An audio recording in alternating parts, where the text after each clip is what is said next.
What is good, everybody? Welcome to Transient, and with us today we have this beast from Royal Enfield, Guerrilla 450. This is the 2025 model और इस motorcycle के साथ पिछले 3-4 दिन से मैं काफ़ी टाइम स्पेंड कर रहा हूँ। काफ़ी इसको मैंने यूज़ किया है, काफ़ी इसको मैंने रगड़ा है। हाईवे पे, सिटी में, पहाड़ों पे हम लोग दिल्ली से ऋषिकेश आए। नाउ ऋषिकेश से हम लोग कानाताल गए, अब कानाताल से वापस हम ऋषिकेश जा रहे हैं। तो इस मोटरसाइकिल के बारे में अगर शॉर्ट में जानना है तो head over to my Instagram account, link मैंने डिस्क्रिप्शन में दे रखा है। But if you want to know about this motorcycle in थोड़ा सा detail, then this video is for you. सारी चीजों को अच्छे से एक्सपीरियंस करने के बाद here is what I feel about this motorcycle. सबसे पहले कॉन्स की ही बात कर लेते हैं और मेरे हिसाब से इस मोटरसाइकिल का सबसे बड़ा कॉन है इसके सस्पेंशन। अभी तक भी रॉयल एनफील्ड अपने सस्पेंशन पे उस तरीके से काम नहीं कर रही है जिस तरीके से इंडिया में उन्हें करना चाहिए। एक कोऑर्डिनेशन होती है फ्रंट और रियर सस्पेंशन की। ऐसा नहीं है कि फ्रंट सस्पेंशन अलग से अच्छा बना दिया, रियर सस्पेंशन अलग से अच्छा बना दिया। एक ही मोटरसाइकिल में है दोनों सस्पेंशन, तो एक कोऑर्डिनेशन होनी चाहिए दोनों सस्पेंशन में। वो मेरे को थोड़ी मिसिंग लगती है यहाँ पे। रियर सस्पेंशन हल्का सा स्टिफ है यहाँ पे, तो वो थोड़ी सी दिक्कत दे सकता है। फ्रंट सस्पेंशन काफी बार ऐसा हुआ है कि जब मोटरसाइकिल गड्ढे में पड़ी है तो कुछ ऐसे मेरे को लिटरली दबने की आवाज आई है मोटरसाइकिल में से, which is not nice according to me, specially for a motorcycle of this segment. दूसरा कौन जो लगता है वो है ये जो फुटपैग है, इनकी जो प्लेसमेंट है ये बहुत ही वियर्ड है। मतलब जब आप सिटी में इसको आगे पीछे करोगे, मैं करके दिखाता हूँ, तो मैं अगर सिटी में इसको थोड़ा आगे पीछे कर रहा हूँ तो ये पैर में लगता है और दोनों साइड यही सेम सीन है। तो इनिशियली तो इतना दिक्कत नहीं होती, बट कुछ टाइम बाद बहुत इरिटेटिंग हो जाता है कि यार बार बार पैर में लग रहा है। ये इसका एक कॉन है मेरे हिसाब से। तीसरा जो कॉन है इस मोटरसाइकिल का, वो मेरे को लगता है इस मोटरसाइकिल में अभी तक भी ट्रैक्शन कंट्रोल नहीं आ रहा है। ये मैं कॉन क्यों बोल रहा हूँ, क्योंकि इंजन पावरफुल है, ऐसा नहीं है कि इंजन में पावर नहीं है। और जब मैंने इसको थोड़े से खराब रास्तों पे यूज करा, मतलब थोड़ा सा ऐसा ही रास्ता था, आप ऑफ रोडिंग बोल सकते हो, हल्की सी ऑफ रोडिंग करी मैंने कानाताल में, तो वहां पे मेरे को ट्रैक्शन कंट्रोल की कमी फील हुई। काफी बार ऐसा हुआ कि इसके टायर स्किड करे, इंजन में पावर है बट वहां पे ट्रैक्शन कंट्रोल की मेरे को मेनली कमी फील हुई। ऐसे आप हाईवे पे चलाओगे या सिटी में यूज करोगे तो इतनी कोई दिक्कत नहीं, but particularly there I felt the need for traction control. और चौथा कॉन जो मेरे को लगा, वो कॉन हो भी सकता है कुछ लोगों के लिए, कुछ लोगों के लिए नहीं हो सकता है। पर्टिकुलरली सिटी ओरिएंटेड कॉन है वो। इस मोटरसाइकिल का वेट है 185 किलोग्राम और काफी ऐसी मोटरसाइकिल होती है जिनका वेट ज्यादा होता है या फिर इतना भी होता है, बट वो फील नहीं होता उतना, क्योंकि उनकी weight management, wait distribution company ने बहुत अच्छी तरीके से करी हुई होती है। इसका ये वेट फील होता है। अगर आप इसको सिटी में यूज करने वाले हो, इनकन्वीनियंट रहेगा। पहाड़ों पे भी अगर आप इसको ऐसे जगह पे ले जा रहे हो जहाँ पे रास्ते अच्छे बने हुए हैं तो कोई दिक्कत नहीं है, बट अगर आप इससे थोड़ी बहुत भी ऑफ रोडिंग करने की सोच रहे हो या फिर थोड़ा बहुत भी आप सोच रहे हो एडवेंचर करेंगे, उसके लिए नहीं है ये मोटरसाइकिल। इसका ग्राउंड क्लियरेंस भी सिटी के हिसाब से डिसेंट है, मोर देन इनफ है, बट अगेन ये मोटरसाइकिल एक्चुअली में बनी ही नहीं है उस पर्पस के लिए। ये डाउट भी मैं क्लियर कर देना चाहता हूँ। काफी लोग पूछते हैं गरिल्ला 450 के बारे में कि इससे हम ऑफ रोडिंग कर सकते हैं, नहीं कर सकते। नहीं कर सकते हो भाई, ये ऑफ रोडिंग मशीन नहीं है, प्रॉपर ऑफ रोडर नहीं है ये। This is a roadster motorcycle. अभी रोडस्टर जो होती है उनमें बेसिकली स्पोर्ट्स मोटरसाइकिल और टूरिंग मोटरसाइकिल का डीएनए मिक्स होता है, तो इसका नेचर थोड़ा स्पोर्टी है, प्लस ये एक टूरर मोटरसाइकिल है। This is not off roader, roadster है। बट अगर आप थोड़े बल्की इंसान हो, आपकी बिल्ड अच्छी है और आपको हैवी मोटरसाइकिल से कोई प्रॉब्लम नहीं है, तो आप इसको डेफिनेटली सिटी के लिए भी कंसीडर कर सकते हो। वरना मत करना, कुछ टाइम बाद थोड़े से परेशान हो जाओगे। बट हाँ, अगर आप इसको सिर्फ हाईवे टूर्स के लिए देख रहे हो, लॉन्ग डिस्टेंस राइडिंग के लिए देख रहे हो, घूमने फिरने के लिए, बेसिकली पहाड़ों पे मजे लेने के लिए देख रहे हो, तो भाई ले सकते हो।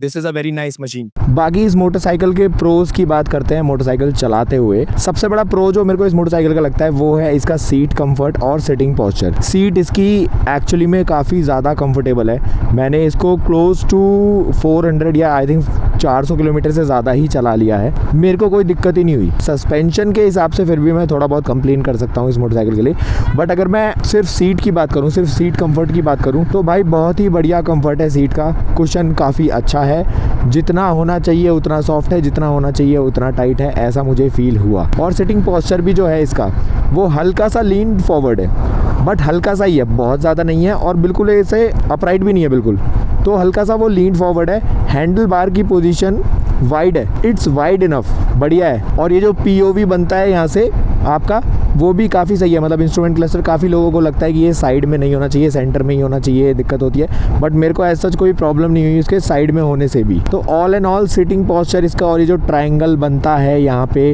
With the leaning angle, it's comfortable, it's decent.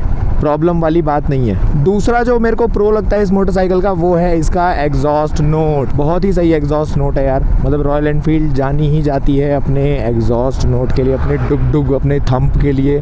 अब किसी मोटरसाइकिल में ज़्यादा बेसी होता है, किसी में थोड़ा कम बेसी होता है, इसमें उतना नहीं है, बट मेरे को पर्सनली इसका एग्जॉस्ट नोट काफ़ी अच्छा लगा। तीसरा प्रो लगता है मेरे को इसका इंजन। आई एडमिट कि इसकी परफॉर्मेंस थोड़ी सी लैगी है, थोड़ी सी जर्की है। 2.5 से 3000 RPM तक थोड़ा सा वो लैग रहता है, इसमें हल्का सा वो जर्क फील होता है, लेकिन after 3000 RPM this engine is very nice, this engine is smooth.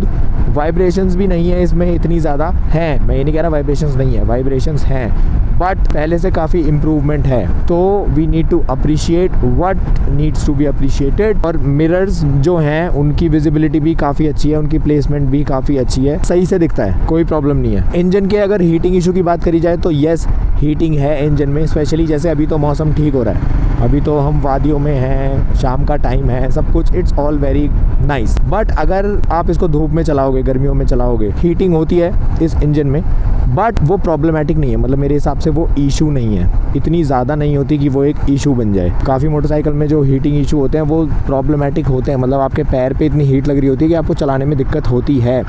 इसमें मेरे को ऐसा कोई दिक्कत नहीं हुई। मैं इसको दिल्ली से ऋषिकेश तक लेके आया और दोपहर के टाइम भी मैंने इसको राइड किया, काफ़ी सिटी में भी, हाईवे का रास्ता भी पड़ा था। हीट मेरे को फील हो रही थी कि हाँ यार हीट हो रहा है इंजन अभी, बट मेरे को वो इशू नहीं लगा। बाकी लिक्विड कूल्ड है इंजन इसका, चाहे आप किसी भी गियर पे हो, आप जैसे ही थ्रॉटल पुल करते हो आपको रिस्पॉन्स मिलता है, which brings me to another pro of this motorcycle, that is throttle response.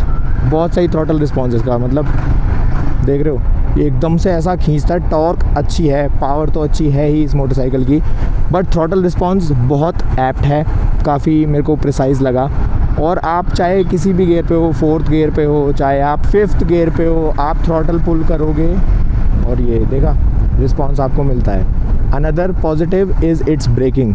Breaks बहुत सही है, डुअल चैनल ABS है इस मोटरसाइकिल में, अच्छी तरीके से काम करते हैं। मेरा जितना भी एक्सपीरियंस रहा है 3-4 दिन का इस मोटरसाइकिल के साथ, ब्रेकिंग अच्छी रही है। जहाँ भी मुझे नीड हुई, 1-2 जगह ऐसा भी हुआ था कि एकदम से ब्रेक अप्लाई करने पड़े, वहाँ पे कोई प्रॉब्लम नहीं हुई। ब्रेकिंग इसकी बढ़िया है, ब्रेकिंग इसकी एप्ट है, डुअल चैनल ABS बढ़िया काम करता है। बस इसमें ट्रैक्शन कंट्रोल होता तो मज़ा आ जाता।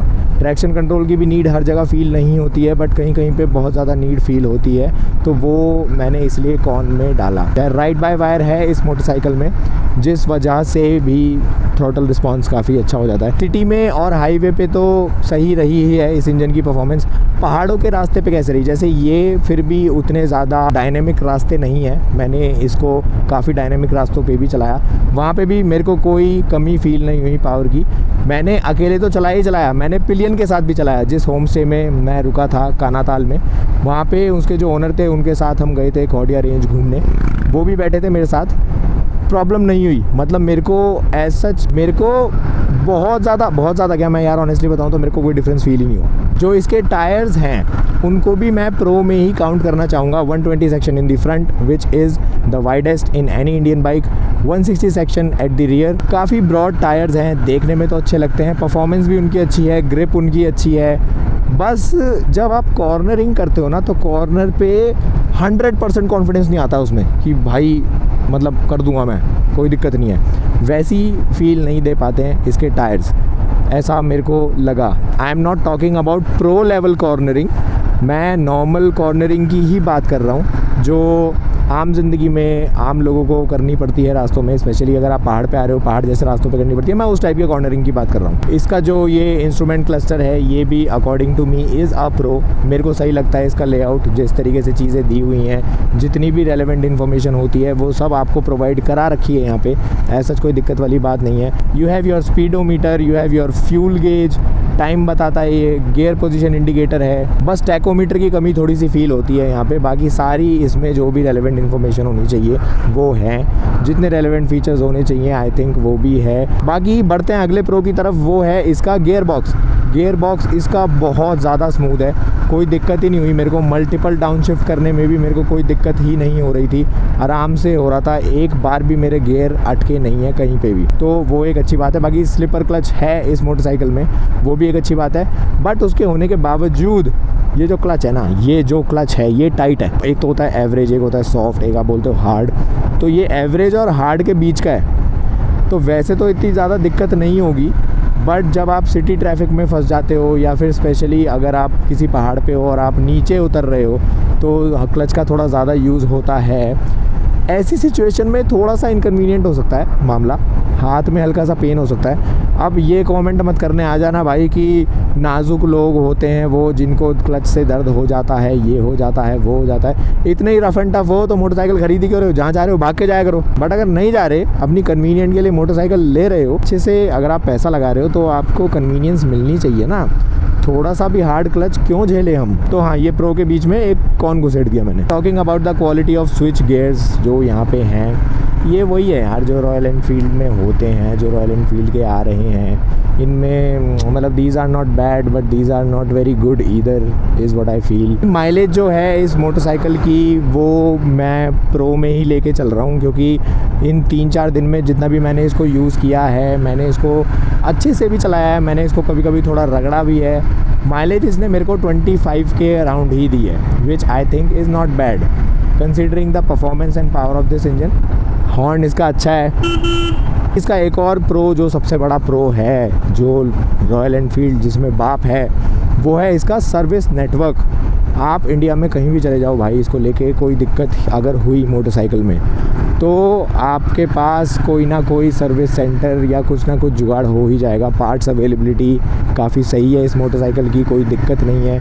उस मामले में ट्रायम्फ, होंडा, केटीएम जैसे प्लेयर्स थोड़े से पीछे रह जाते हैं, और ये एक बहुत तगड़ा सेलिंग पॉइंट है रॉयल एनफील्ड का, जिस वजह से लोग रॉयल एनफील्ड को काफ़ी ज़्यादा प्रेफर करते हैं, स्पेशली घूमने फिरने के पर्पज़ से, कि इसको लेके आप कहीं भी निकल जाओ बेफिक्र होके। प्लस इन्हीं कुछ कारणों की वजह से रॉयल एनफील्ड की रीसेल वैल्यू भी काफ़ी अच्छी है, जो एक और प्रो है इस मोटरसाइकिल का। एक और कौन याद आया मेरे को, जो बहुत बड़ा कौन तो नहीं है बट कौन की तरफ ज़्यादा रखूँगा मैं उस चीज़ को, कि इसमें फ्यूल टैंक कैपेसिटी जो है वो सिर्फ 11 लीटर्स की है। थोड़ी सी ज़्यादा होती, अगर 13-14 लीटर्स तक होती तो मज़ा ही आ जाता।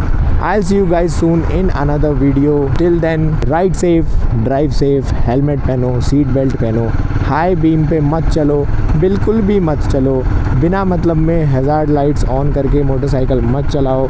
बहुत ही फुद्दू लग रहे हो, कूल नहीं लग रहे हो। बाकी अगर एंड तक ये वीडियो देखी तो thank you so much for it. मिलते हैं बहुत ही ज़्यादा जल्दी। Bye bye, piece.